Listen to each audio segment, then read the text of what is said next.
Nous voilà dans le vif du sujet, andragogie et voile. Je n'en ai jamais entendu parler auparavant.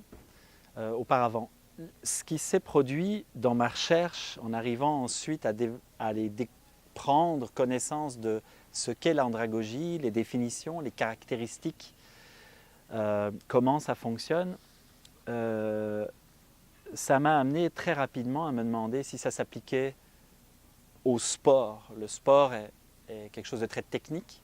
Puis là, on parle d'émotion. Donc, on va utiliser une autre intelligence.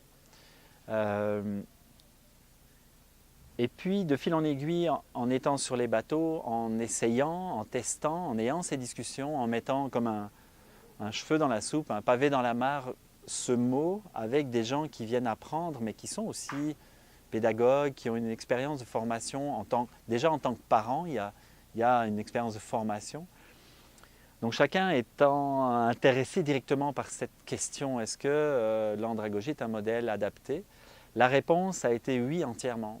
Et la réponse la plus claire que je puisse vous donner, la plus fraîche, c'est que la voile n'est pas seulement un sport. La voile est un style de vie. Au-delà de ça, c'est une culture. Comment définir une culture? Une culture, c'est quelque chose qui a des codes. Dans la voile, il y a des codes. Vous pouvez déjà les imaginer pour ceux qui font de la voile. Pour ceux qui n'en font pas, il suffit d'ouvrir des bouées, des lumières, tout ça. Il y a des codes de communication. Puis il y a un langage, il y a des termes, bâbord, tribord, amarinage, avitaillement, etc. C'est la définition d'une culture. Ça ne vient pas de moi, ça vient d'une personne qui est vraiment intégrée et dans le développement et l'apprentissage ici au Québec. Alors c'est très amusant que ça se produise ici au Québec parce que cette personne est elle-même formatrice et intervenante, donc professeure, dans une école autochtone. Pour ne pas nommer la personne, elle se reconnaîtra certainement. Qui me donne cette définition d'une culture. Et je lui pose la question, est-ce que mon intuition est juste, mais que la tradition orale est quelque chose de très fort pour nous dans la voile, parce qu'au final, tradition orale, ça veut dire quoi? Puis mon intuition est que si je n'ai pas affaire en face de moi à un marin, je vais rater quelque chose. Si j'ai affaire à un technicien de la voile, c'est bien, je vais apprendre la technique. Mais si j'ai affaire à un marin qui va m'apprendre justement par tradition orale, transfert des notions de la voile. Et là, la personne me confirme, puis en fait, elle m'explique qu'il y a deux traditions orales. Il y a les contes et légendes, comme chez toutes les tribus, on va dire, mais du monde entier. Ici au Québec, il y a les autochtones. Mais il y a une seconde tradition orale qui est l'expérience accompagnée.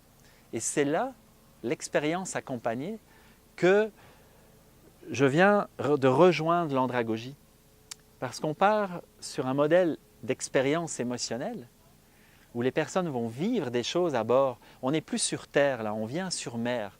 On n'a pas besoin d'aller sur Mars pour avoir d'autres sensations d'apesanteur, on vient sur l'eau. Donc, on n'est pas des marins, on est des terriens. Puis chaque fois qu'on va sur l'eau, on a des émotions qui viennent par des nouvelles sensations. Il faut savoir qu'en voile, il y a 6 mouvements qui n'existent pas sur Terre.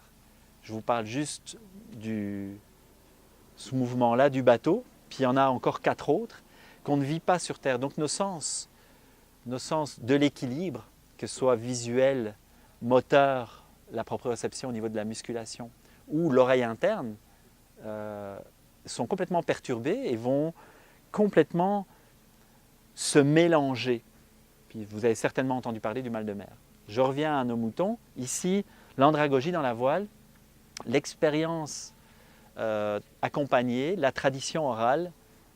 La voile est une culture? Réponse oui. L'andragogie est certainement un modèle qui va nous permettre d'approcher la voile parallèlement à la technique, tout en tenant compte de cette technique, on a toujours besoin de la technique, mais va nous amener plus loin que ce que ferait la technique uniquement. Donc, va nous amener à améliorer l'apprentissage, à désaturer les canaux d'apprentissage. Quand vous avez une personne qui a passé une matinée sur l'eau pour la première fois, à 2 heures de l'après-midi, là, c'est fini, il n'y a plus rien qui rentre, qui sort. On est dans un état on est amorphe, on n'a plus d'énergie, on n'est plus capable.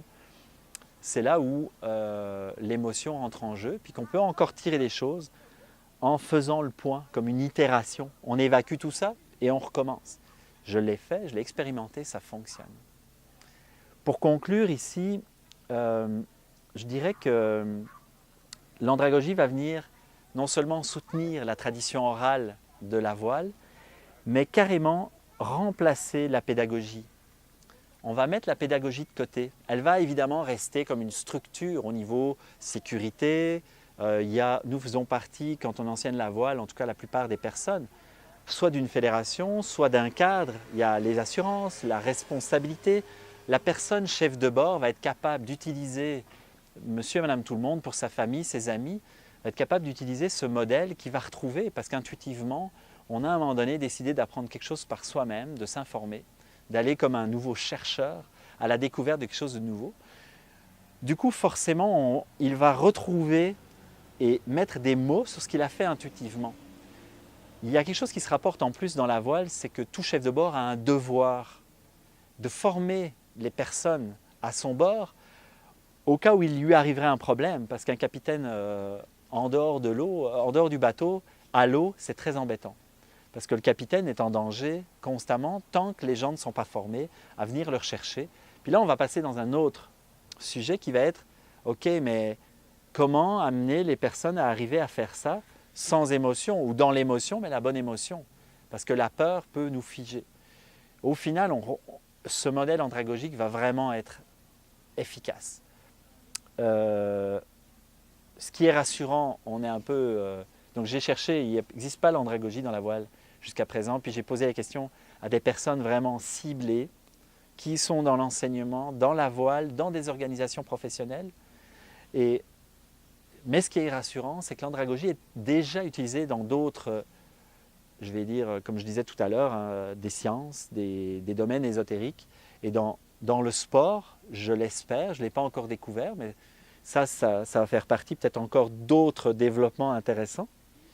Et c'est rassurant parce que les universités prennent en compte maintenant l'andragogie, même à travers un doctorat. J'ai découvert ça ici, mais pas que dans ce pays, dans d'autres pays. Donc ça peut amener la voile aussi à un niveau de développement assez intéressant. C'est le but recherché, c'est de prendre nos anciennes tenues de marins toutes trouées d'échecs et de mauvaises expériences, puis d'aller chercher les trous, puis de pouvoir les utiliser pour nos nouvelles tenues d'andragogue, si on peut partir sur ce terme. Je terminerai de cette façon, puis merci.